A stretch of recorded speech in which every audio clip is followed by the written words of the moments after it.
Good morning, and thanks for starting your day with it. What is that? It's the garbage truck. Oh. I heard it. I'm like, there had better not be a thunderstorm like, rolling overhead right now that I didn't know about. I was going to say, you didn't say anything about No, severe weather. no, Okay. nothing going on right now. But yeah, I was sitting there. I was like, you would think I would come to terms with this by now. Like when the garbage truck comes, Yeah. it's always about 5 o'clock on Thursdays. Right outside. And it's literally like right outside right the studio there. door. And Not we have very a far garage from door, us. so it's like the sound barrier. You probably It sounds can you like hear thunder.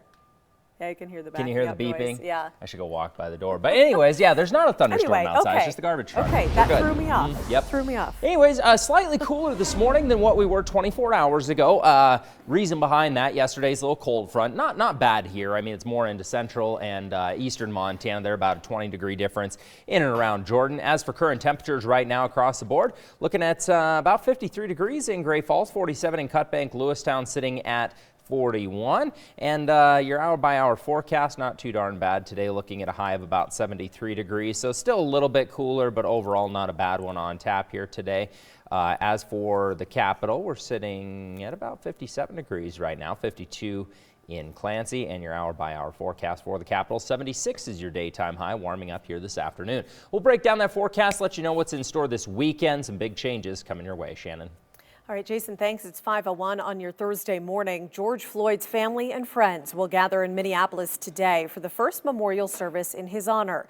Minnesota's Attorney General is increasing charges against former Minneapolis police officer Derek Chauvin to second-degree murder and charging 3 officers who were at the scene of George Floyd's death. Meanwhile, New York City police say they made several arrests Wednesday night as the city there entered day 2 of an 8 p.m. curfew aimed at quelling protests. In Washington, D.C., militarized police and the National Guard have poured into the city over the past few days. Active duty troops are also on standby. Here at home, people gathered on Sunday in Great Falls along the Central Avenue West Bridge to stage a peaceful protest over Floyd's death. More than 100 people lined the bridge, many of them holding hands with written signs with phrases like Black Lives Matter and I Can't Breathe. We spoke with Great Falls police who say they don't agree with how police handled the situation in Minneapolis, but they hope to learn and grow from the incident. We view it, there's always room for improvement. I mean, that's one thing we continually look for within our department and our training of our officers and how we work with people and handle situations on the street. We want to make sure that we handle them respectfully and we try to do the best by everything that we work through.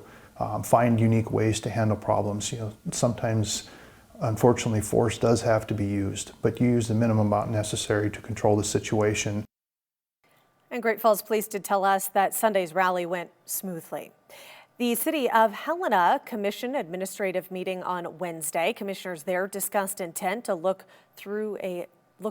give a thorough look at the Helena police protocols and standards in the wake of Floyd's death and following protests across the nation. Commissioner Heather O'Loughlin reached out to Police Chief Steve Hagan about scheduling a series of work sessions to gain a better understanding of how HPD operates. Mayor Wilmot Collins and the rest of the commission were all in agreement for the work sessions. Collins said he's received a lot of emails and letters asking the city to address the subject and believes this is a good opportunity for everyone.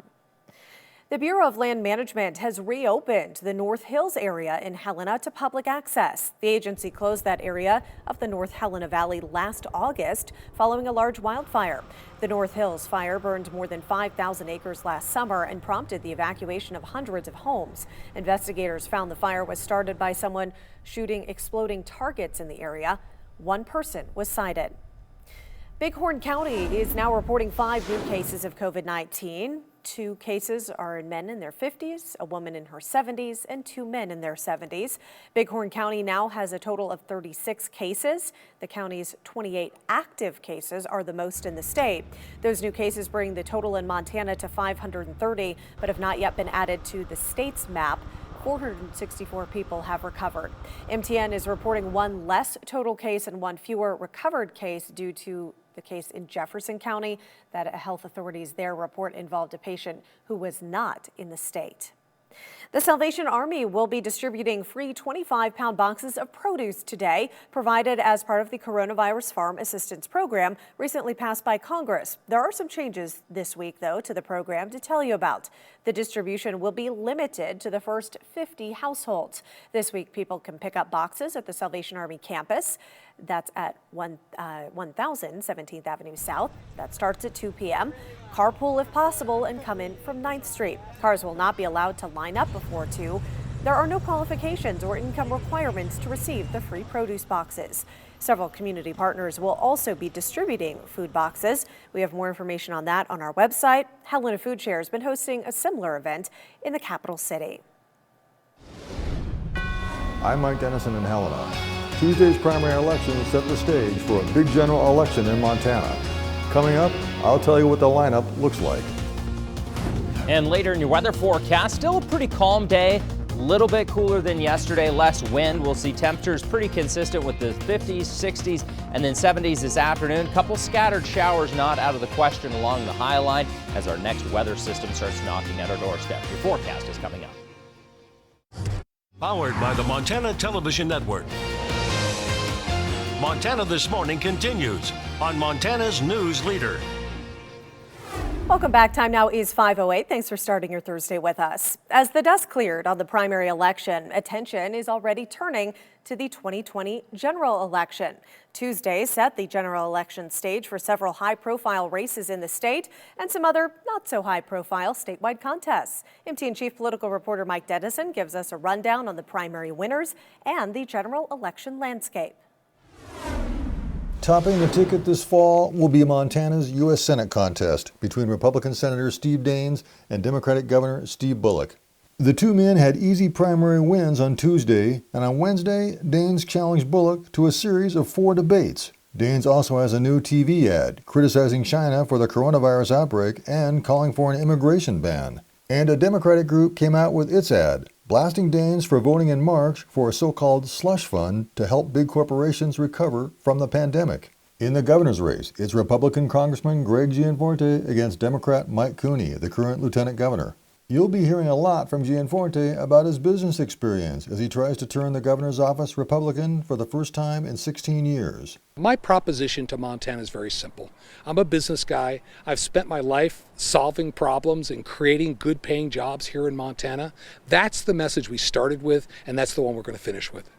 And Cooney says he'll emphasize a positive campaign, hitting familiar Democratic notes. We're going to continue to talk about the importance of health care, having accessible health care in Montana, affordable health care, affordable prescription drugs. We're going to be talking about what the need to continue to invest in our public education.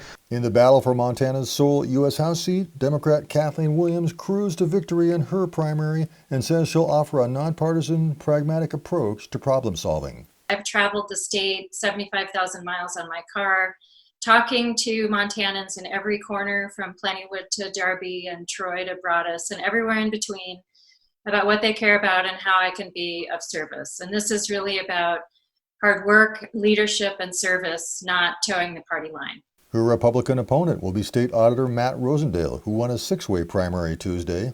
Like Gianforte, he's talking about business experience needed to help restart the economy. We've had a lot of our businesses that have suffered, whether we're talking about Main Street or our farmers and ranchers. And my extensive business background just positions me perfectly to make sure that I can work with others to revive our economy. We have plenty of other wide-open statewide races as well coming out of the primary. For Attorney General, Democrat Rafe Graybill, an attorney for Governor Bullock, will face off against Republican Austin Knudsen, a former Speaker of the Montana House. For Secretary of State, Republican Christy Jacobson, the current Deputy Secretary of State, emerged from a 6-person field and takes on Democratic State Senator Bryce Bennett of Missoula. In the race for State Auditor, Bozeman businessman Troy Downing won the GOP primary and will run against Democratic State Representative Shane Morajo, a Missoula attorney. And for State Superintendent of Schools, it's a rematch between Republican incumbent Elsie Arntzen and Democrat Melissa Romano, who lost to Arntzen in a close race in 2016. We also had a primary for State Supreme Court, setting up a fall showdown between Justice Lori McKinnon and challenger Mike Black, an attorney in Helena. So, get ready for some serious campaigning and the chance to make some real choices on the future leadership and direction of the state. At the Capitol, I'm Mike Dennison, MTN News. Up next, your weather forecast. Although a little bit cooler today, we are tracking less wind. Yesterday's almanac in Great Falls, 76. 69 would be the average, so still above. Sunrise this morning right on smack dab with 5:30 a.m. Yesterday's temperature in the capital, 80 degrees. Normal would be 72. And today's details in the capital, 5:37 is the sunrise, looking at 15 hours, 40 minutes of daylight. Talk about your weekend weather maker after the break. Now, here's your Storm Tracker weather forecast with Jason Laird. Good morning, everybody. Thanks for spending your day with us here. Well, we're already starting to see the impacts of our weekend weather maker. That is going to be a huge area of low pressure off of the coast. But you notice right now we're still dealing with a pretty westerly flow, so not a ton of atmospheric moisture to work with just yet. However, we've got just enough out there. We're going to start to see some kind of clouds building in, partly cloudy skies over the next couple of days, maybe a couple of showers this afternoon. Currently, not much getting picked up on the Doppler. A lot of this is not actually falling as precipitation, some down into south central Montana, waking up to the 50s all across the board this morning. Today's high temperatures a little bit cooler than yesterday, following yesterday's cold front. 73 degrees in Great Falls, looking at the high to mid 70s or so into northeastern Montana, about 69 in Hayes, 71 along the High Line today in Havre. So for the most part, the first half of the day, partly cloudy skies. We'll likely see some building clouds this afternoon. About the best potential for showers and or a pop-up thunderstorm is going to be right along the High Line today, in and around Cut Bank and the Rocky Mountain front, maybe extending into Havre. Today's systems aren't expected to be overly strong, but a little pop-up severe thunderstorm not out of the question, as we do still have enough daytime heating to kind of kick things off a little bit for you. Still a little bit chilly for overnight lows even tonight. 43 in Great Falls, 47 in the capital, looking at the high 40s still in northeastern Montana. Tomorrow, well, some weak high pressure is going to try to regain some strength, so that will allow for a little bit more sun for the first half of the day and temperatures to get a little bit warmer for us, especially throughout the eastern plains, pushing the mid 80s there. But with that, tomorrow we are going to have a little bit better chance of some severe weather. Not a huge high risk or anything, but a couple pop-up cells not out of the question, especially into southwestern Montana, kind of tracking into Lewistown as the day plays out. Here's what you can expect. So building clouds as Friday plays out. We're going to just start to see the first wave of energy coming off of our next weather maker. That's what's going to help to kick off some of those storms. Notice future track's really not doing much, but we will still have that possibility, especially later into the day, of seeing some of those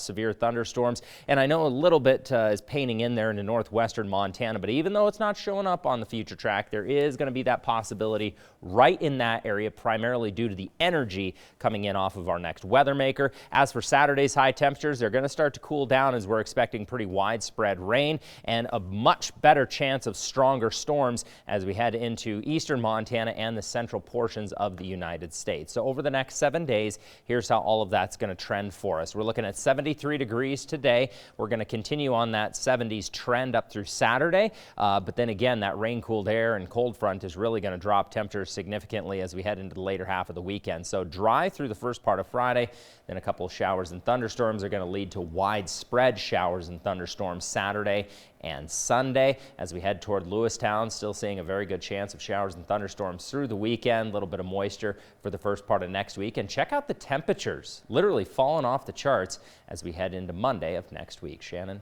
All right, Jason, thanks. Time now is 5:18. From senior pranks to prom and graduation ceremonies, the coronavirus has taken away a lot of milestones for the nation's high school seniors. And with plenty of uncertainty in the coming months, now a growing number are considering taking a year off before heading to college. CBS's Tom Hansen explains. When high school senior Hannah Jimenez was accepted into college, she never thought about taking a gap year.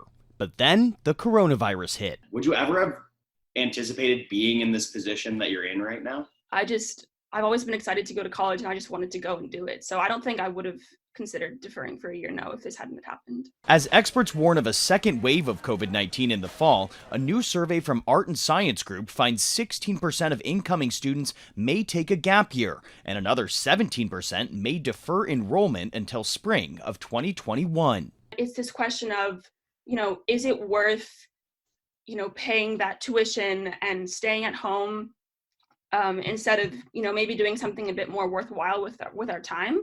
So I think for myself and a lot of my peers, deferring for a year has definitely become an option. When it comes to reopening, universities are split on what to do. Many are exploring a shortened fall semester with widespread contact tracing, social distancing, quarantine protocols, and remote learning, far from the traditional freshman experience. This is normally a pretty busy time of year, even in non-COVID times, but it's gone bananas. Gap Year advisor Julia Rogers says that while travel may not be an option this year, there are other productive ways to spend the time. It's this opportunity for you to get outside the bubble that you've grown up in, to figure out how you want to contribute to your greater community and global community, and to prepare for adulthood in a meaningful way. Hannah hasn't finalized her fall plan yet, but if she decides on a gap year, she may become a contact tracer, collecting data on who's come in contact with an infected person. I think that that's a way to, spend my time well and help the cause and maybe go to school sooner.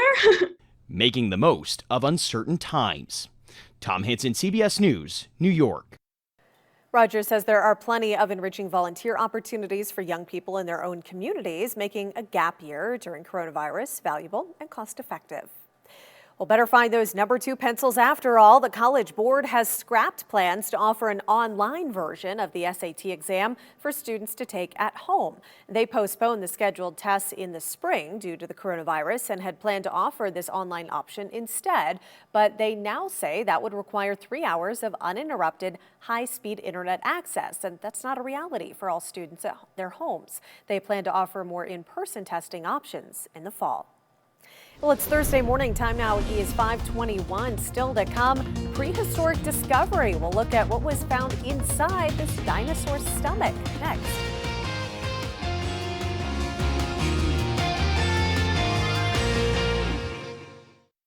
Powered by the Montana Television Network. Montana This Morning continues on Montana's News Leader. Welcome back. It's 5:24, so dig this. A dinosaur fossil found in Canada was so well preserved, scientists can tell what it ate right before it died. Smaller dinosaurs. A smaller dinosaur. No, actually not for this one. It's a type of ankylosaur. It was discovered just about 9 years ago. Anyway, sorry, I was looking at the pictures there. Researchers just finished examining it. They found evidence of a variety of plants, but mostly ferns. Lame. They say they've seen seeds and twigs with dinosaur remains before, but this is the first time that they've been able to identify specific plants. Is that the dinosaur that they found? I think it is. I'm pretty up on dinosaur. Well, look at its skull. There it is. There it is. Wow, that is really well preserved. I think that this is is this the one that was the newer kind of species that they've distinguished here recently? I should have looked this up beforehand. The point is, that's pretty cool, though. That the fact that there's, they can see pretty well preserved. We've actually found some with skin, legit. I mean, granted, it's fossilized, but they have legit skin still. Which is fascinating. Yeah, that's super cool. And it kind of really helps kind of give a little bit of an image of did they have feathers? Did they have skin? What was their color? Yeah, super cool. Yeah, very interesting. I'm the biggest dinosaur nerd on the planet. Well, clearly you got distracted looking at the pictures. Well, no, clearly not. I wasn't up to date on this fern discovery. Looking at the low 50s along the High Line, more mild, or a little bit cooler, I should say, in Lewistown, about 41 degrees here. Car wash forecast, still good today. North central Montana, however, could see a couple little spotty showers throughout the area. Pollen forecast, not bad actually, right around moderate here. Rain is going to kind of rinse things out as we head toward the weekend, so kind of cut down on some of the pollen in the air. 73 today. We're going to try to warm up as we head into Friday and Saturday, but again, widespread rain is expected to move in, especially on Saturday. Could see a couple spotty severe thunderstorms, especially in and around the capital tomorrow, and then cooling off Saturday as widespread rain moves in. I almost sneezed as we were talking about really? the pollen forecast. I was holding that would it back. have been very timely. Good timing, yeah. Well, Occidental Petroleum is removing workers from the Gulf of Mexico plants ahead of a storm, and the feds have indicated some chicken industry executives. Interesting. Jane King is in New York with those stories and more. The chief executive of Pilgrim's Pride, a major U.S. poultry company, was indicted, along with 3 other current and former industry executives on charges to fix the price of chickens. The Justice Department says a grand jury in Denver indicted Jason Penn, the president and CEO of Pilgrim's Pride, which is mostly owned by JBS, as well as a former executive. 2 executives from a Georgia chicken producer were also indicted. While Occidental Petroleum removing workers from the Gulf of Mexico plans ahead of the storm headed for the area, the storm is expected to reemerge over the southern Gulf of Mexico tomorrow and then move north, threatening the U.S. Gulf Coast. Former Enron CEO Jeffrey Skilling, released from prison last year after a 14-year term, is raising funds to launch a digital marketplace catering to professional oil and gas investors. The venture, called Veld, plans to profit by charging a fee for marketing stakes in operating oil and gas wells.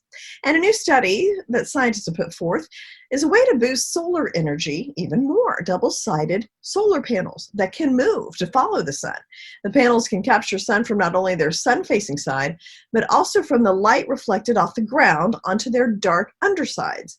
At the same time, a GPS allows them to tilt on an axis to always be pointed at an optimal angle to catch the sun's rays. From New York, I'm Jane King with your Ag and Energy Report.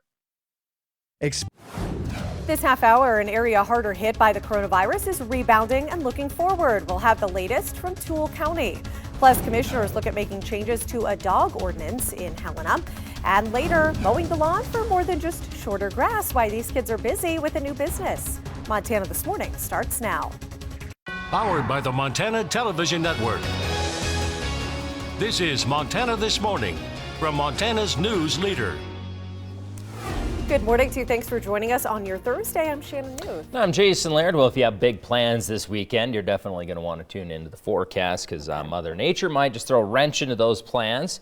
But before we get to the weekend, we're looking pretty nice out there. Well, that's good. At least we have some nice things today. Yeah. But we've been talking about that. We've been warning people that the weekend. Yeah, forecast models really haven't changed much. Okay. Like usually over a week, they'll kind of differentiate a little bit and kind of, do their own thing. But really, they've been pretty consistent with this next incoming system. 53 degrees right now in Great Falls. Beautiful day out there. We are going to see more in the way of clouds here today as well, though. Looking at a humidity of about 41%. This weekend forecast, rain moving in, widespread showers and thunderstorms Saturday, and that's going to start to significantly drop temperatures Sunday into Monday of this next week. As for the Opportunity Bank ICAM, looking at 57 degrees right now, little tiny breeze out of the west at 8 miles per hour, and your sneak peek at your weekend forecast, 78 degrees on Saturday. Again, widespread storms expected, some lingering storms also on Sunday, and we're going to call it chilly to start off the work week next week. Less wind today, still a little breezy at times, and a couple of spotty storms. We'll show you where those are going to be, and then give you a little bit closer look at this weekend weather maker and let you know where the best chance for severe weather is going to be out of that system coming up very shortly. Shannon. All right, Jason, thanks. Time now is 5:31. Bighorn County is reporting 5 new cases of COVID-19. Those new cases are 2 men in their 50s, a woman in her 70s, and 2 men in their 70s. Bighorn County now has a total of 36 cases. The county's 28 active cases are the most in the state, and that brings the total in Montana to 530. But that's not yet been added to the state map. MTN is reporting 1 less total case and 1 fewer recovered case due to a case in Jefferson County that health authorities there report involved a patient who is not actually in the state. Well, getting life insurance may be a little bit more difficult right now because of coronavirus. The cost of policies has gone up. When you pay life insurance premiums, the insurance company invests it in bonds or mortgages and brings in money off the interest rates. But because the Federal Reserve drastically cut those interest rates to help with economic recovery, insurance companies have a harder time investing. It may also take time to get it approved for a policy. That's mostly because insurance companies want medical information, which many people are having a hard time getting from their doctor right now. We first told you about a community-based funding group called Toole County Forward back in April. Now MTN's Keely Van Mittendorp caught up with officials about how the fund continues to make a difference. Stiletto Salon. Toole County Forward is helping business owners through tough times. That money and, that is keeping us on track. The community-based fund has distributed $61,000 so far to area businesses like Stiletto Salon in Shelby. It was a blessing, wonderful for people, little small businesses, to kind of get stuff rolling through. They got to get caught up on their bills. They got to get their suppliers paid. They have to get the rent paid. The movement has helped shape legislation on the federal level as Senator Daines introduced the Main Street Act on the Senate floor in May. It will help rebuild our local economies and provide relief for our more vulnerable small businesses. We need the small business in order to support the large business. And if we don't get the small business going, we don't have an economy. Part of the act would bring $50 billion to business owners around the country. Would bring $130 million to Montana. Flesch says groups like Toole County Forward are showing the strength and resiliency of Montanans as we all work to rebound from the pandemic. Even going through something so horrible as this COVID, I feel like our community is even stronger and bonded together. So. Reporting from Shelby, Keely Van Middendorp, MTN News. The city of Helena is considering a revision to the animal control ordinance that would see a change to dangerous dog laws. The proposed rewrite of the code would create the offense of a dangerous dog should a person's animal charge menacingly or cause injury to a human or domesticated animal. The city currently has no offense for a dog that bites someone or kills a pet. The proposal would also give municipal court the ability to order the relinquishment of a dog independent of any animal prosecution. Right now, a conviction is required before an animal can be removed, and the cost of caring for that animal while the case is being heard falls on the Lewis and Clark Humane Society.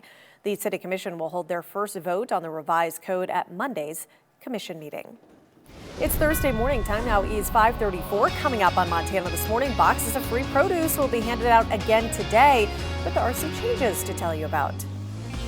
And later in your weather forecast, not much has changed in the terms of forecast models. We're looking about halfway up the atmosphere here. That high pressure ridge is going to try to amplify a little bit toward Friday, but this weekend, huge area of low pressure is going to move in, and that's going to keep us pretty chilly as we head into this next week.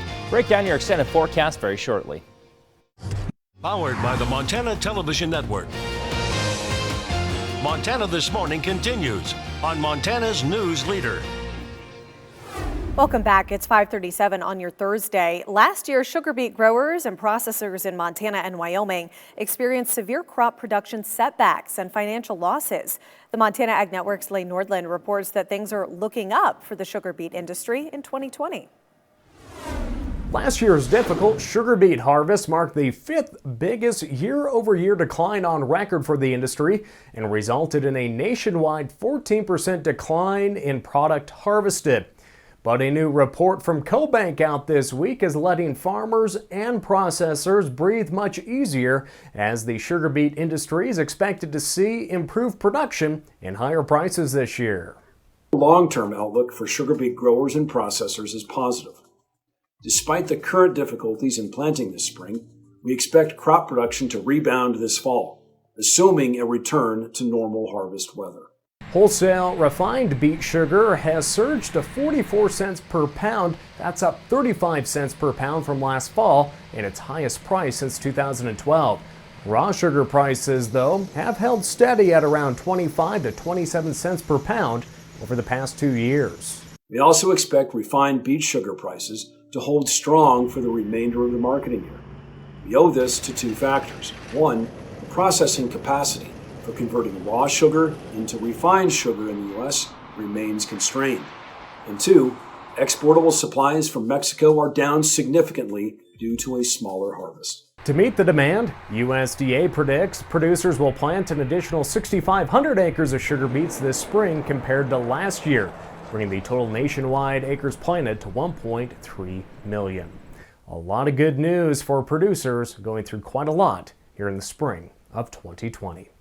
Reporting, Lane Nordland, MTN News.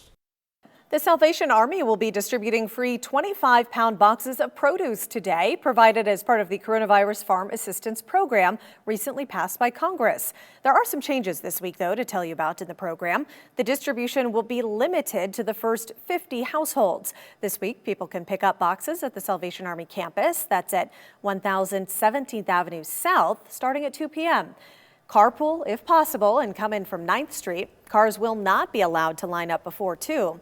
There are no qualifications or income requirements to receive those free boxes of produce. Several community partners will also be distributing food boxes. We have more information about that on our website. And Helena Food Share has also been hosting a similar event in the capital city. Up next in your weather forecast, we're continuing with that partly cloudy, partly sunny trend over the next couple of days. A little bit of sun starting to peek out, 53 in Great Falls. Helena sitting in at 57, a little bit chillier in northeastern Montana at 49, 53 and cloudy along the High Line. Today's hour-by-hour forecast, we're going to be kind of slow to warm up, but still hitting the 70s this afternoon. A little bit cooler than what we were yesterday, and still a little bit breezy at times, but not quite as bad as yesterday. Your extended forecast is next. Now, here's your Storm Tracker weather forecast with Jason Laird. Good morning, everybody, and happy Thursday. Hopefully your day's off to a great start. A little bit chillier this morning compared to where we were yesterday in some areas. 51 in Great Falls, looking at 57 right now in the capital, low 50s in northeastern Montana. We will warm up nicely today, but still a little bit cooler, all due to yesterday's weak little cold front moving through. That's left some slightly chillier air across the state. 73 degrees in Great Falls, 76 in the capital, looking at a couple of high 60s in central Montana, mid 70s in northeastern Montana.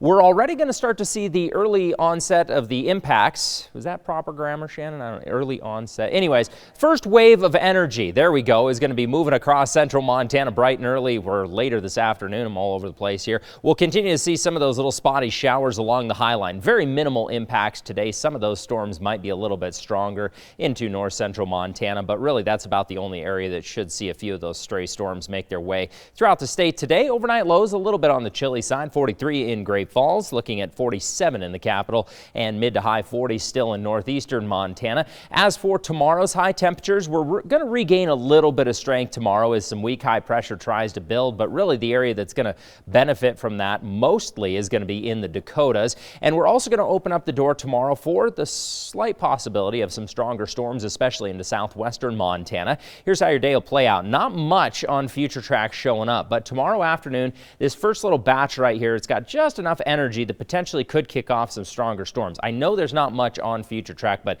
that particular area right there is going to be kind of the first wave of energy making its way into central Montana off of our next incoming weather system. Saturday's high temperatures are going to be pretty on track with where we've been over the past couple of days. 78 degrees in Great Falls, 78 in the capital, and then again, as that high pressure ridge tries to amplify on Friday, it's going to kind of carry over into the Dakotas. That's going to allow for very, very warm air in that region and also increase the likelihood of very severe weather into eastern Montana and especially down into the Dakotas as we head toward the weekend. So on Saturday, here's what we're looking at. We're going to continue to see that area of low pressure move in off of the coast. That's going to spill a wide variety of weather elements our way, pretty much widespread rain, showers and thunderstorms. That system's going to kind of let up a little bit as we head into Sunday, but we're still going to see some lingering showers throughout the area.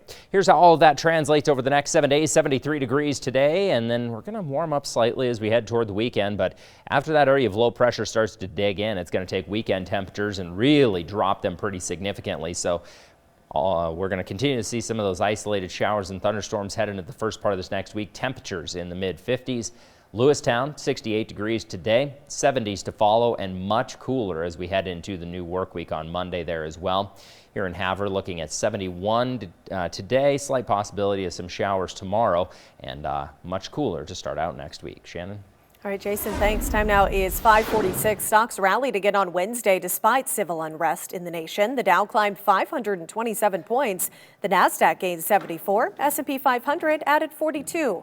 The markets continue to rise as investors bet the economy will make a strong recovery despite lockdowns and civil unrest triggered by the death of George Floyd. Working from home has been both good and bad for Zoom. In its quarterly report, the video conferencing company saw a surge in revenue growth as people flocked to the app for everything from work to social contact. Shares of the company fell, however, due to higher than expected cloud computing costs to keep up with all the users. Executives at AMC say the company may not survive to see a recovery. The nation's biggest movie theater chain has been hit hard by the effects of coronavirus. All of its locations have been shut down since mid-March. AMC plans to reopen them once moviegoers are allowed to return, but the company says it's unsure how long it will last with no revenue.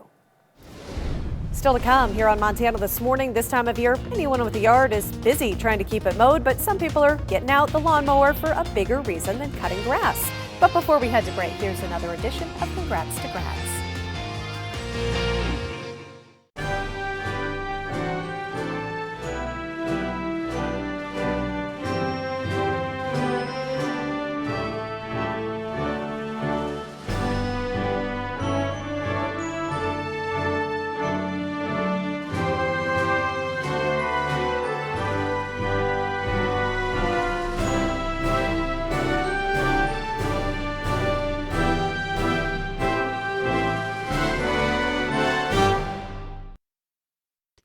Powered by the Montana Television Network.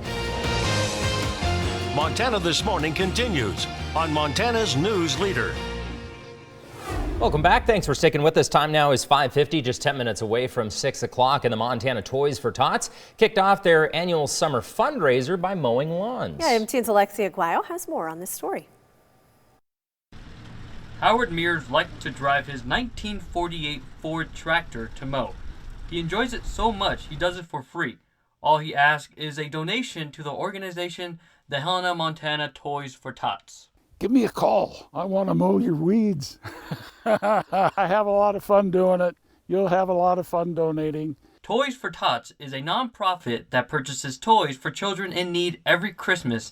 Howard started mowing about 2 weeks ago this year and has already received a $5,000 anonymous check for Toys for Tots. The goal is to raise $10,000 this year, which is about 1,000 toys. It came out of the Valley Hub pool tournament. It was done by one of their pool players. And the pool player wanted to remain anonymous. Absolutely a wonderful individual.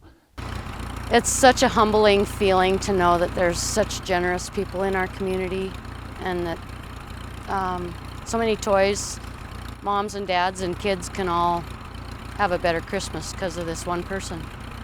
According to Howard, nationally, Toys for Tots provides an average of 2.5 toys per kid. Helena is a very generous community. We will provide 5 to 6 toys per child. So we provide a lot of toys in this town. Howard has already mowed over 10 properties this year and looks forward to more. In Helena, I'm Alexi Aguayo, MTN News.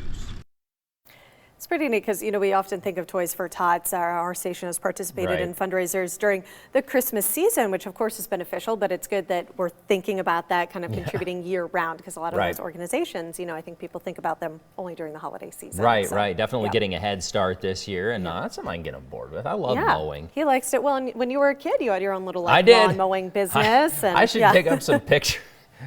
I had flames on my tractor, like racing flames. Yeah, not actual flames. No. I didn't start the thing on fire. No, I had little racing flames off the side. Yeah. My own little lawn cute little mowing kid business. Tootling around out there. I used to drive the tractor everywhere and mow lawns all day. So no, that's pretty cool. That's awesome getting a jump start on Toys for Tots this year.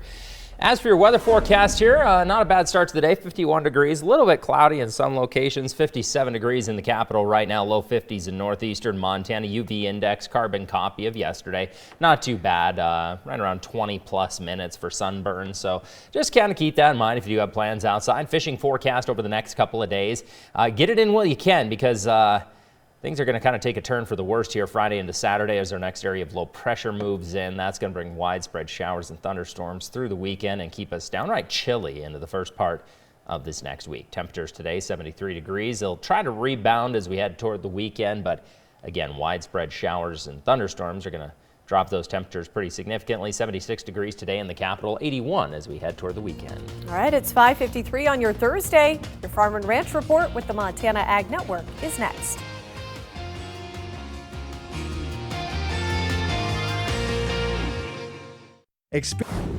Coming up this half hour, we'll hear from Great Falls Police about protocols here at home in the wake of George Floyd's death. Plus, boxes of free produce will be handed out again today in Great Falls, but there are some changes to tell you about. And later, looking ahead to November, we'll tell you the layout for the general election.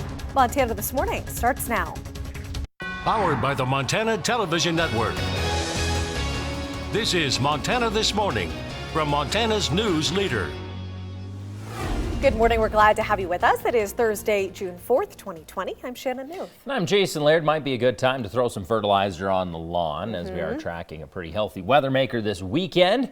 And it's going to spill quite a bit of rain our way. Reminds me that I need to water the garden. Oh, yes, yes. I didn't do that yesterday. Definitely need to do that. It's cooking right along. Radishes are doing well so far. Yeah, The a little bit of lettuce starting to peak up. Yeah, I think I buried the lettuce a little too deep. is the biggest well, problem. Hopefully it'll just be a little bit longer growing season. Yeah, we can still get with some any out luck. of it. Yeah, fingers crossed on that. U.S. Bank ICAM right now, a bit of a hazy and or cloudy start to the day, 49 degrees right now. A little bit of a breeze out of the west at 7 miles per hour. Opportunity Bank ICAM, couple of clouds as well. 57 right now, some wind out of the northwest at 7 miles per hour. And check out that sunrise in Lewistown, looking nice, 42 there, and some wind out of the southeast at about 5 miles per hour. Sneak peek at your weekend. Here's what we're tracking. Again, pretty widespread showers and thunderstorms moving in on Saturday. That's going to significantly cool us off. And also Sunday, especially, temperatures are going to take a tumble as we head into the new work week. As for your forecast headlines, less wind today. Some spotty storms are going to start visiting our area today as well, and then widespread showers and thunderstorms expected as we near the weekend. Break down that incoming system very shortly, Shannon. All right, Jason, thanks. Time now is 6:01. George Floyd's family and friends will gather in Minneapolis today for the first memorial service in his honor. Minnesota's Attorney General is increasing the charges against former Minneapolis Police Chief Derek Chauvin to second-degree murder and charging the 3 other officers who were at the scene of Floyd's death. New York City police say they made several arrests Wednesday night as the city entered day 2 of an 8 p.m. curfew aimed at quelling protests. In Washington, D.C., militarized police and the National Guard have poured into the city over the past few days. Active duty troops are also on standby. Here at home, people gathered on Sunday in Great Falls along Central Avenue West Bridge to stage a peaceful protest over Floyd's death. More than 100 people lined the bridge, many of them holding hands, holding written signs with phrases like Black Lives Matter and I Can't Breathe. We spoke with Great Falls police, who say they don't agree with how police handled the situation in Minneapolis, but they hope to learn and grow from the incident. We view it, there's always room for improvement. I mean, that's one thing we continually look for within our department and our training of our officers and how we work with people and handle situations on the street. We want to make sure that we handle them respectfully, and we try to do the best by everything that we work through. Find unique ways to handle problems. Sometimes, unfortunately, force does have to be used, but you use the minimum amount necessary to control the situation. Great Falls police did tell us that Sunday's rally on Great Falls went very smoothly. At the City of Helena Commission administrative meeting Wednesday, commissioners discussed their intent to take a thorough look at Helena police protocols and standards. In the wake of George Floyd's death and following protests across the nation, Commissioner Heather O'Loughlin reached out to Police Chief Steve Hagan about scheduling a series of work sessions to get a better understanding of how HPD operates. Mayor Wilmot Collins and the rest of the commission were all in agreement for these work sessions. Collins said he's received a lot of emails and letters asking the city to address the subject and believes this is a good opportunity for everyone. Commissioner Sean Logan, former Helena Fire Chief, said, quote, "Any organization that's not going through a great deal of looking inward right now isn't doing their due diligence." Legislation to help small businesses is now heading to the president's desk for final approval. The measure will make it easier for business owners to use money from the Paycheck Protection Program. The original requirement that 75% of a loan must be used for payroll will drop down to 60%. There will also be more time allowed to spend it while still being eligible for forgiveness. That window widens from 8 weeks to 24. President Trump is expected to sign the legislation into law. While some business owners are welcoming customers during Phase 2 here in Montana, others are having to adjust on the fly. When COVID-19 hit Montana back in March, fishing guides around the state knew they were in for some troubled times. Mark Reisler is a co-owner of Headhunters, an outfitter in Craig. He said weekends have been busy with locals throughout Phase 1, but that's only about half of the customer base that he usually guides.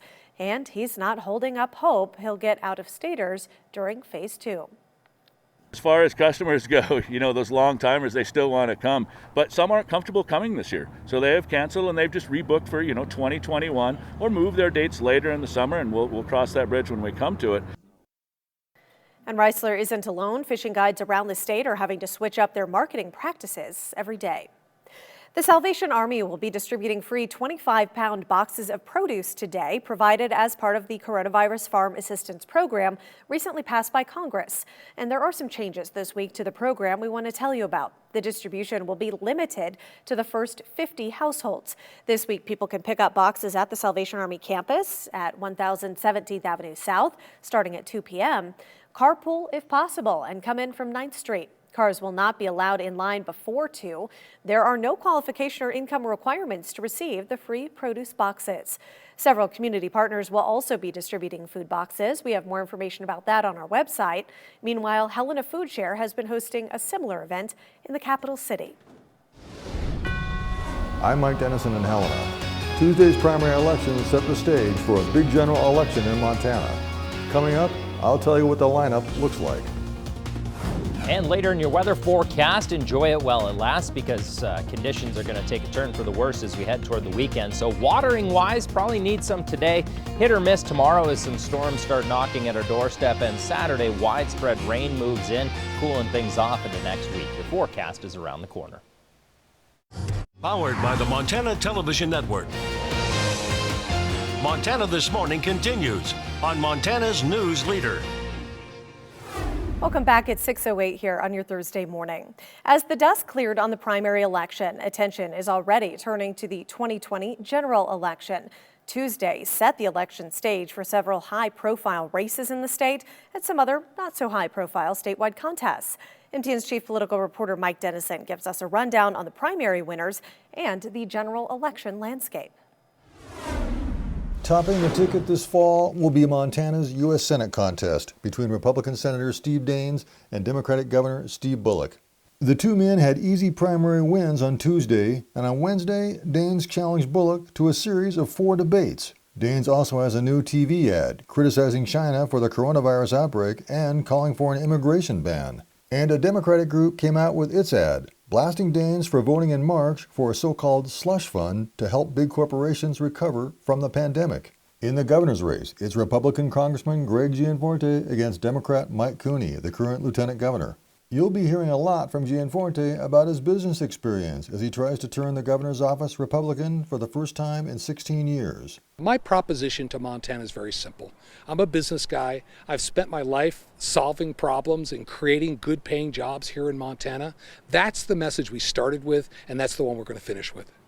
And Cooney says he'll emphasize a positive campaign, hitting familiar Democratic notes. We're going to continue to talk about the importance of health care, having accessible health care in Montana, affordable health care, affordable prescription drugs. We're going to be talking about what the need to continue to invest in our public education.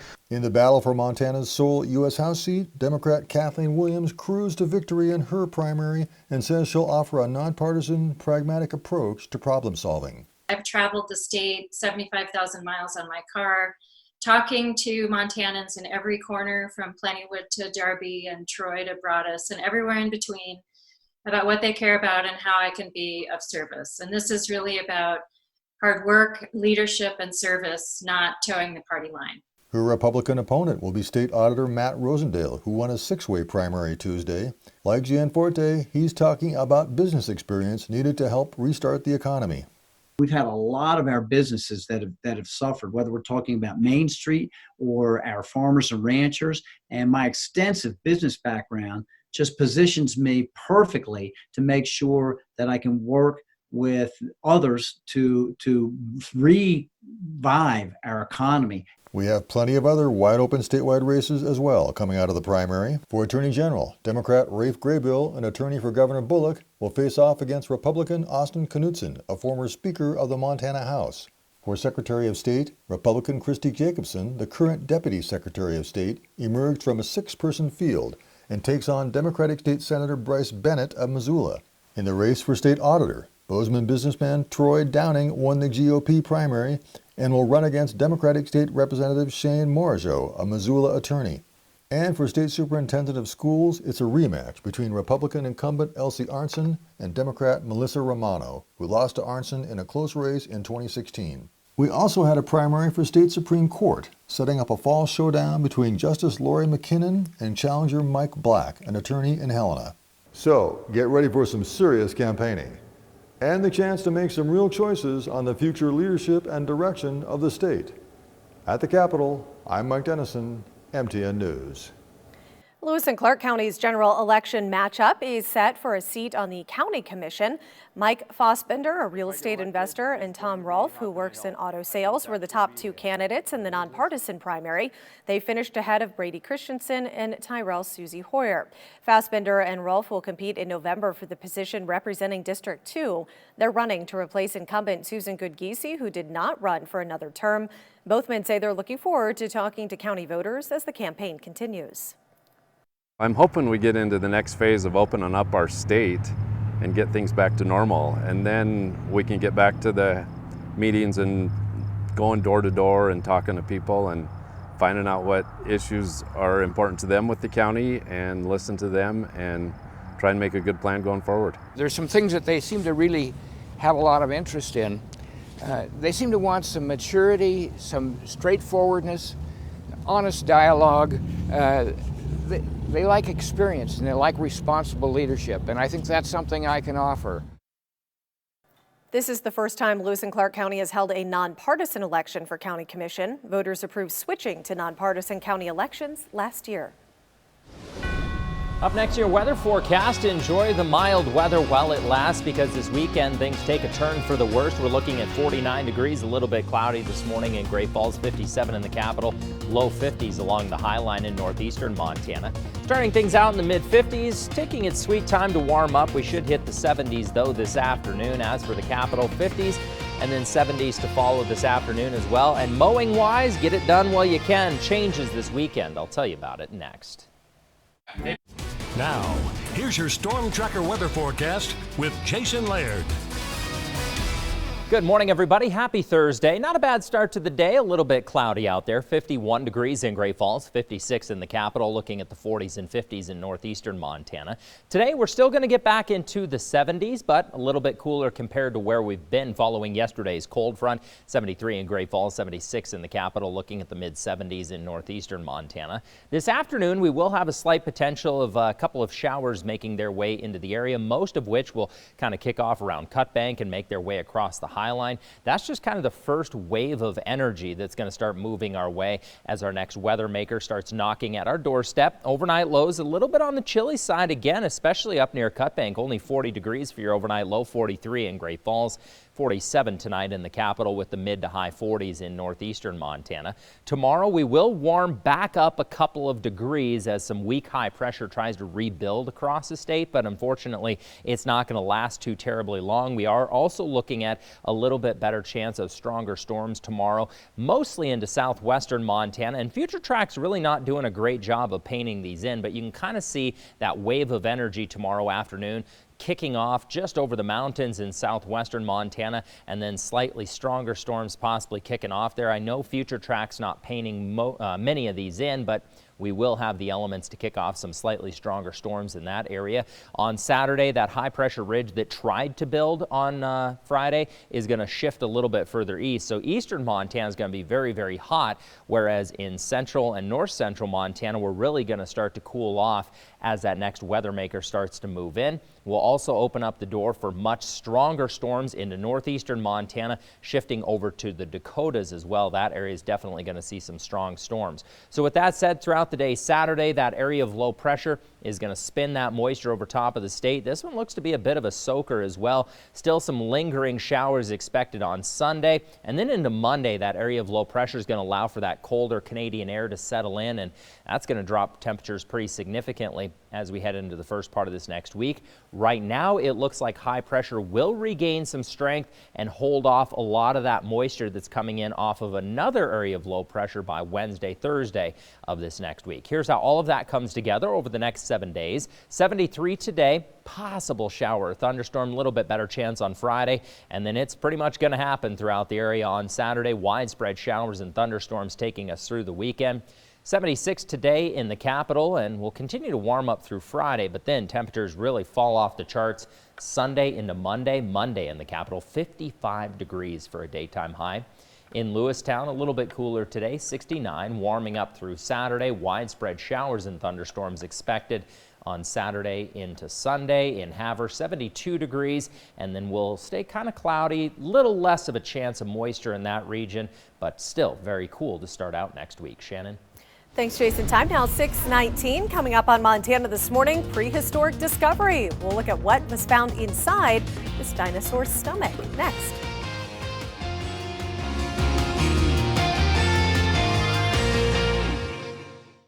Powered by the Montana Television Network. Montana This Morning continues on Montana's News Leader. Welcome back. 5 minutes now to the bottom of the hour, 6:25 on your Thursday. And dig this, a dinosaur fossil found in Canada was actually so well preserved that scientists could tell what it ate right before it died. It's a type of ankylosaur and was discovered just about 9 years ago. Now, researchers just finished examining it. They found evidence of a variety of plants, but mostly ferns. They say that they've seen seeds and twigs with dinosaur remains before, but this is the first time that they've been able to identify a specific plant or plants. Yeah, that's pretty interesting. That's super cool. Fascinating. Yeah. Love dinosaurs. That's a goofy looking one, though. It's a goofy. It does. I mean, he's it a looks mean like, looking dinosaur, though. I mean, all dinosaurs are mess kind with of him. goofy looking, Yeah. but Yeah. that one looks like one you would see in like a cartoon that someone like drew, or like a sci-fi movie that someone drew to try to like create a dinosaur, like some type of hybrid thing. Yeah, no kidding. I don't know if I ever told you, that was like a summer thing when I was really little, is we used to dig up the backyard all the time for dinosaur bones. I'm sure your parents loved that. Yeah, and I think, I'm not 100% sure on this, I was led to believe I found an artifact, but I don't think that that was the case now that I'm older. Maybe it was planted. We were digging in there. my grandma's backyard, and just magically this, like, my grandpa had some like Indian, Native American tools, you know, and one of them magically ended up in the hole, and we seem to think that we discovered it, but I don't think that that was the case. Something tells me your grandparents may have had something to do with that. I think so, yeah. Like, we'll "Here, keep him he's occupied. bored, let's We'll keep tell him him to go occupied dig." for a few Yeah. more weeks digging this hole until he goes on to his next adventure, but fun It times. worked, apparently. It did, yeah. I was like 30 years old when I finally figured out what they did. So, like, yeah, a month well, I was ago. talking to my Yeah. aunt, and I was like, remember that time I discovered a blah, blah? She's like, I don't think you did discover that. I think Your Grandma and world Grandpa was put the... Crushed! shaken. Crushed, I know. Shaken. I want my dreams of being a paleontologist. Car wash forecast, not too bad today. We are tracking a few showers, most of which are going to stay in north central Montana today. Pollen forecast not too bad, and it's going to improve over the weekend. Anytime you get rain, it kind of rinses out the air a little bit, so the sniffly sneezies will kind of subside slightly. 73 today, pretty warm as we head into the weekend, but Weathermaker is going to spill a pretty decent amount of rain our way, some thunderstorms as well. 81 tomorrow in the capital, but cooling as we head through the weekend. Well, don't go away. Montana This Morning continues in just a moment. As we head to break, here's another edition of Congrats to Grads.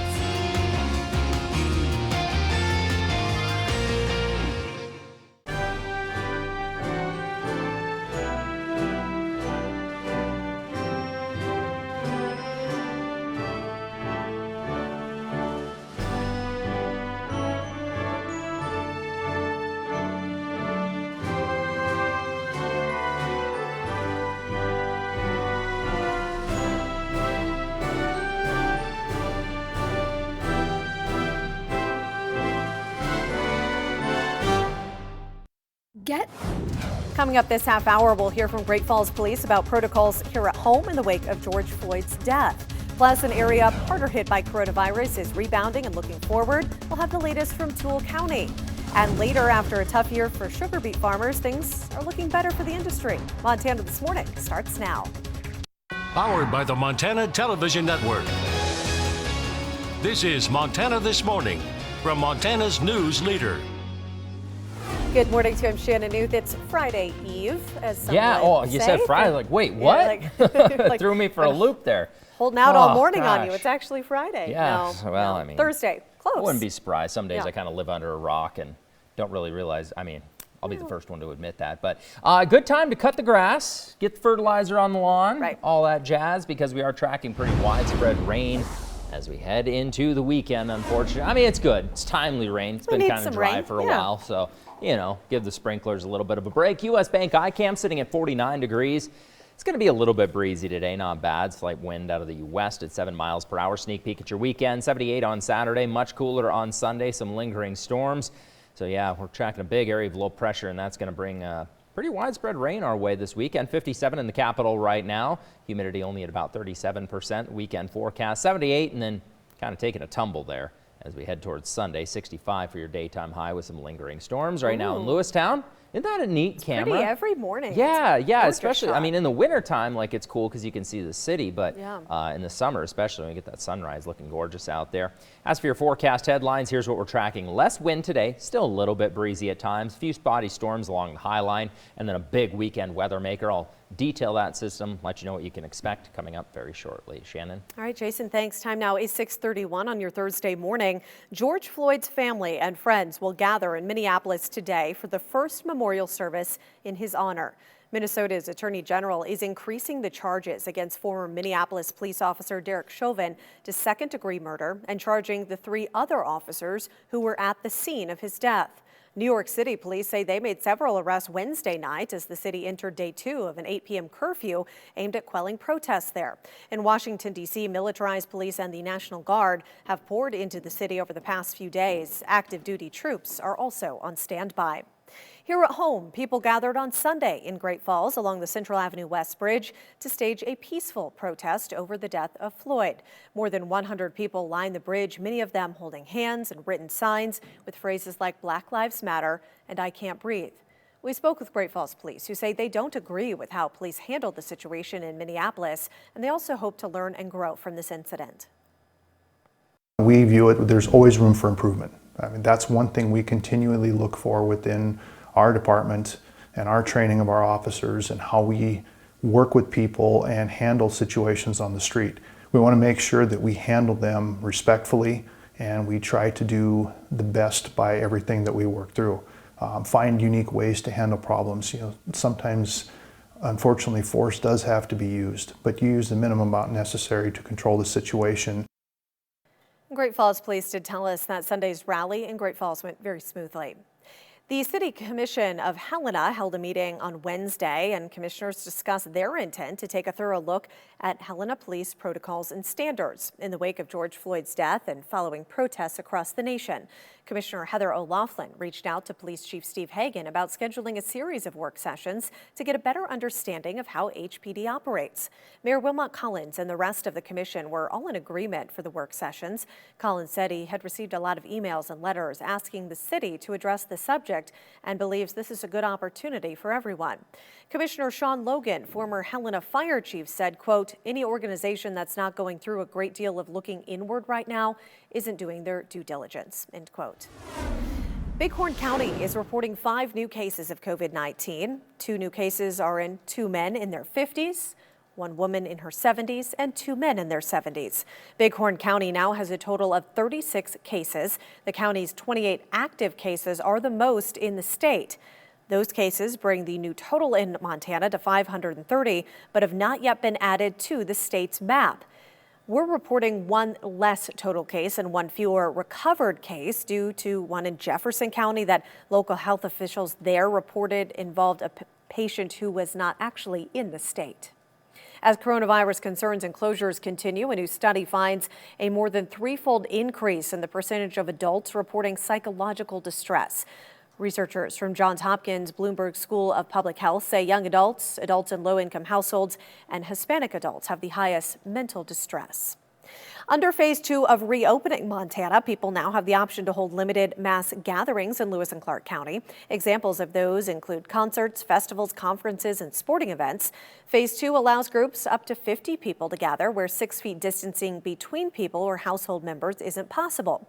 For groups with more than 50 people, adequate distancing is required, as well as a written plan developed and consultation with Lewis and Clark Public Health. They also ask people to submit a plan to public health at least 10 days in advance of an event. Legislation to help small businesses is now heading to the president's desk for final approval. The measure will make it easier for business owners to use money from the Paycheck Protection Program. The original requirement that 75% of a loan must be used for payroll will drop down to 60%. There will also be more time allowed to spend it while still being eligible for forgiveness. That window widens from 8 weeks to 24. President Trump is expected to sign the legislation into law. Montana has officially entered phase 2 of coronavirus reopening, but challenges remain for fishing guides in the state this summer. MTN's Isaiah Dunk has more. When COVID-19 hit Montana in March, fishing guides around the state knew they were in for troubled times. Mark Reisler is a co-owner of Headhunters, an outfitter in Craig. He said weekends have been busy with locals throughout phase 1, but that's only about half of the customer base his guides usually get. Maybe it's too early to say, but he doesn't expect the floodgates to open with out-of-staters now that Montana is in phase 2. As far as customers go, those long timers, they still want to come, but some aren't comfortable coming this year. So they have canceled and they've just rebooked for, 2021 or moved their dates later in the summer, and we'll cross that bridge when we come to it. Traveling to get to Montana is one issue. Tony Reinhardt owns Montana Trout Outfitters in Missoula, but he's been guiding trips on the upper Missouri River for more than 18 years. This year, he's had to remarket himself on the fly. Marketing to residents during the quarantine, folks that I know had been here, and then going through the summer, we're reaching out to people who can get here in a day's drive, basically. People seem more willing to drive than fly right now. Reinhardt has been relatively fortunate. He said some guides have hardly been out on the river at all. With phase 1, we were able to salvage a little bit when we could guide residents or people who'd been through quarantine, but that's not much. And for a lot of guides, they didn't have any work because a lot of their business is strictly out-of-state anglers. But as challenging as COVID-19 has been, Reisler says outfitters and guides are built to adapt. Well, you wake up every day and you make a new business plan, that's for sure. Outfitting is you have to be malleable. You have to be willing to adapt, and I think outfitters always are. In Great Falls, Isaiah Dunk, MTN News. Now, we first told you about Toole County Forward back in April. The community-based fund is helping business owners through some tough times. The group has distributed $61,000 to places like Stiletto's Salon in Shelby. The fund has also helped shape legislation on the federal level. Senator Steve Daines introduced the Relief for Main Street Act on the Senate floor back in May. Part of the legislation would bring $50 billion to business owners around the country and $130 million to Montana. Founding member Dwayne Everson says that they've been in direct contact with Daines' office to help shape legislation that will prioritize funding for local economies. We need the small business in order to support the large business. And if we don't get the small business going, we don't have an economy. In a video statement, Daines continued to say the bill will take decision-making powers out of Washington and place them into the hands of local officials. It's 6:38 now on your Thursday. Coming up on Montana This Morning, boxes of free produce will be handed out again today in Great Falls, but there are some changes to tell you about. And later in your weather forecast, 1, maybe 2 more days to get out and catch up on the grass. Good to go today. Tomorrow, going to see a couple of afternoon storms around Great Falls. As for the capital, same story, good to go today, but tomorrow things start to take a turn for the worse. We'll tell you about that forecast coming up shortly. Powered by the Montana Television Network. Montana This Morning continues on Montana's News Leader. Welcome back. Thanks for making us a part of your Thursday morning. It's now 6:41. Last year, sugar beet growers and processors in Montana and Wyoming experienced severe crop production setbacks and financial losses. The Montana Ag Network's Lane Nordland reports things are looking up for the sugar beet industry in 2020. Last year's difficult sugar beet harvest marked the 5th biggest year-over-year decline on record for the industry and resulted in a nationwide 14% decline in product harvested. But a new report from CoBank out this week is letting farmers and processors breathe much easier as the sugar beet industry is expected to see improved production and higher prices this year. The long-term outlook for sugar beet growers and processors is positive. Despite the current difficulties in planting this spring, we expect crop production to rebound this fall, assuming a return to normal harvest weather. Wholesale refined beet sugar has surged to 44 cents per pound. That's up 35 cents per pound from last fall and its highest price since 2012. Raw sugar prices, though, have held steady at around 25 to 27 cents per pound over the past 2 years. We also expect refined beet sugar prices to hold strong for the remainder of the marketing year.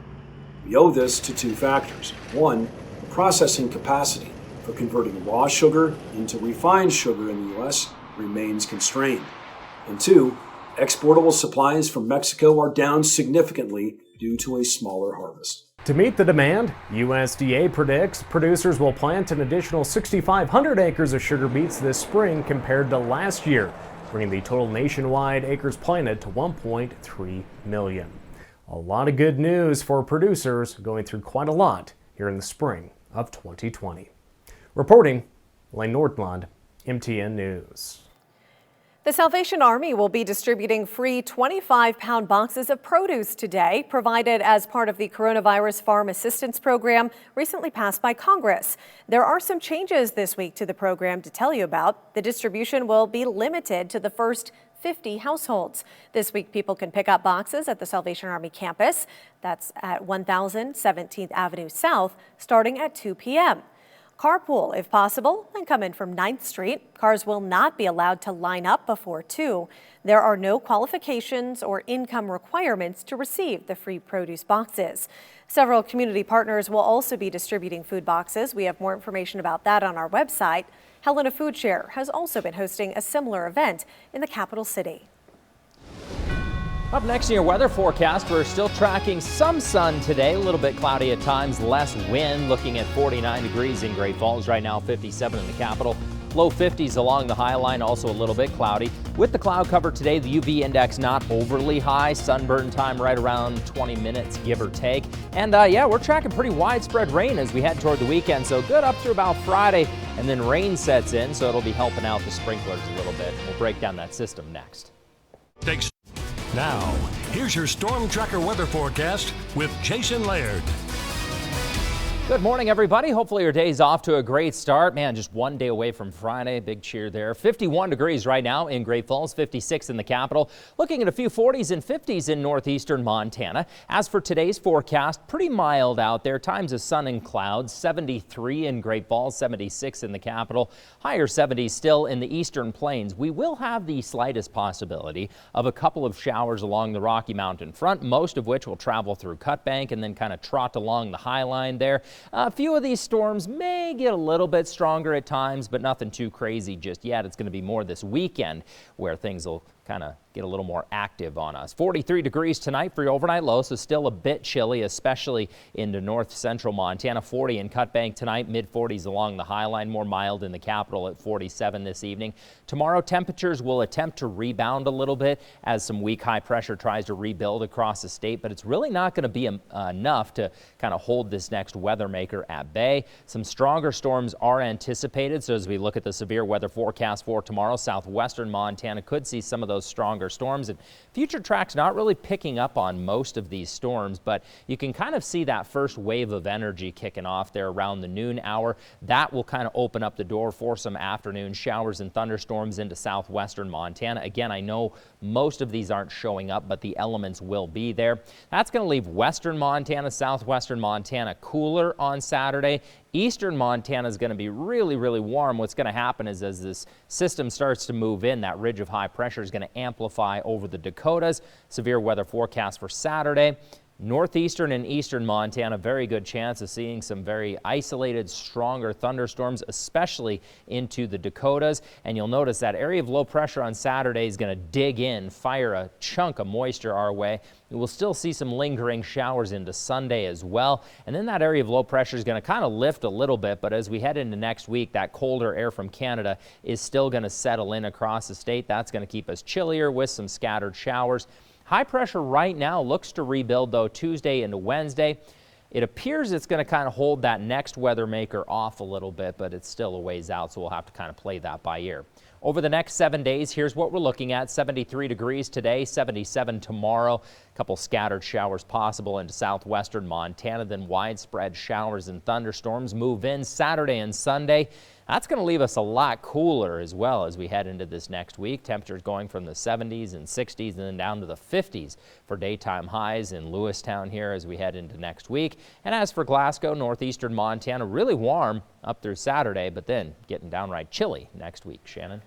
Jason, thanks. We're about 10 minutes away from the 7 o'clock hour at 6:50 here on your Thursday morning. Stocks rallied again on Wednesday despite civil unrest across the nation. The Dow climbed 527 points. The Nasdaq gained 74. The S&P 500 added 42. The markets continue to rise as investors bet the economy will make a strong recovery despite coronavirus lockdowns and civil unrest triggered by the death of George Floyd. Working from home has been both good and bad for Zoom. In its quarterly report, the video conferencing company saw a surge in revenue growth as people flocked to the app for everything from work to social contact. Shares of the company, though, fell due to higher than expected cloud computing costs to keep up with all of the users. Executives at AMC say the company may not survive to see a recovery. The nation's biggest movie theater chain has been hit hard by the effects of COVID-19. All of its locations have been shut down since mid-March. AMC plans to reopen them once moviegoers are allowed to return, but the company says it's unsure how long it will last with no revenue. Starbucks is serving up some tough news to workers. The company had paid workers through the start of May, regardless of if their stores were open. But now that most of their stores have resumed business, they're asking some workers take unpaid leave. They say restrictions on how they can operate mean that fewer hours are available. Starbucks' leave of absence program allows workers to keep health benefits and their employee discount while making them eligible to collect unemployment.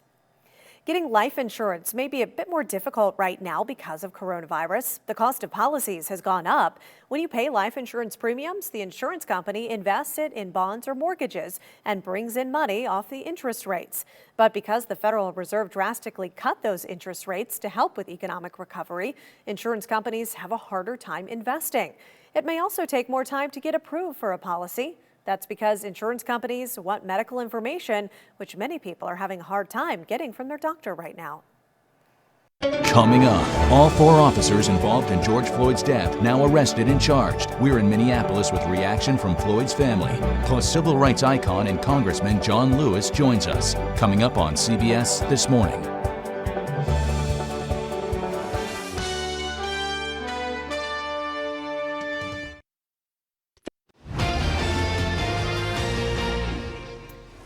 Welcome back at 6:54. Let's get you out the door with some of the day's top stories on this Thursday, June 4th, 2020. Bighorn County is reporting 5 new cases of COVID-19. Those new cases are 2 men in their 50s, a woman in her 70s, and two men in their 70s. Bighorn County now has a total of 36 cases. The county's 28 active cases are the most in the state. Those new cases bring the total in Montana to 530, but have not yet been added to the state's map. We're reporting 1 less total case and 1 fewer recovered case because one of the cases in Jefferson County, local health officials are now reporting involved a patient who is not actually in the state. Under phase 2 of reopening in Montana, people now have the option to hold limited mass gatherings. Some of those could include concerts, festivals, conferences, and sporting events. Phase 2 does allow for groups of up to 50 people to get together, where 6 feet distancing between people or household members isn't possible. For groups with more than 50, adequate distancing is required, as well as a written plan developed in consultation with the Lewis and Clark Public Health Department. They also ask people to submit a plan to public health at least 10 days before an event. Legislation to help small businesses is now heading to the president's desk for final approval. The measure will make it easier for business owners to use money from the Paycheck Protection Program. The original requirement that 75% of a loan must be used for payroll will now be dropped down to 60%. There will also be more time allowed to spend it while still being eligible for forgiveness. That window widens from 8 weeks to 24. The president is expected to sign the legislation. Helena City Commissioners say they plan to take a thorough look at the police protocols and standards in the capital city in the wake of George Floyd's death and following protests across the nation.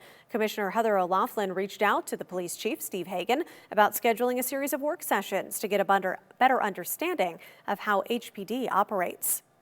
The Bureau of Land Management has reopened the North Hills area to public access. The agency closed the area of the North Helena Valley last August following a large wildfire. The North Hills fire burned more than 5,000 acres last summer and prompted the evacuation of hundreds of homes. Investigators found the fire was started by someone shooting exploding targets in the area. One person has been cited. And the Salvation Army will be distributing free 25-pound boxes of produce today. There are some changes this week, though, to that program. Distribution will be limited to the first 50 households. People can pick up boxes at the Salvation Army's campus starting at 2 p.m. today. Carpool if possible and come in off of 9th Street. Cars will not be allowed to line up before 2.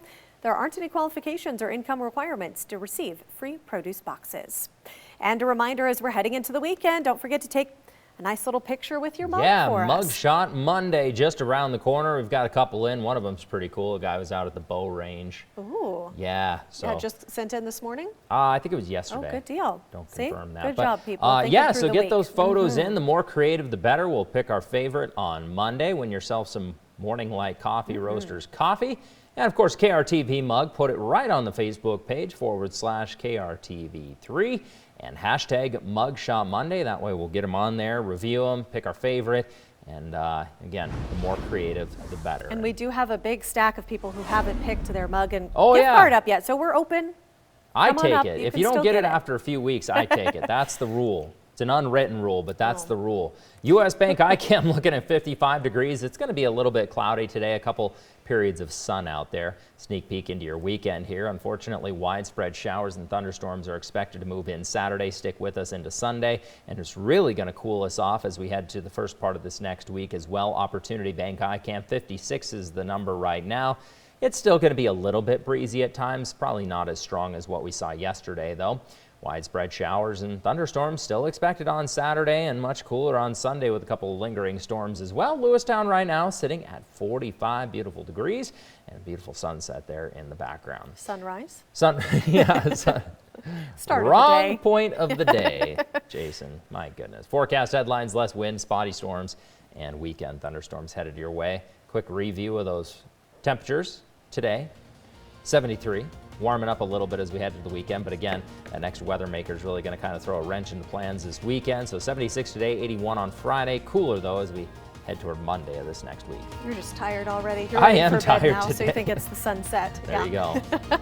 All right. Well, thanks for joining us, and be sure to check us out online throughout the day for updates. Yeah, we've got a couple of updates here shortly headed your way. Stick around. CBS This Morning is next. Have a great Thursday. Tomorrow's Friday. Have a good one.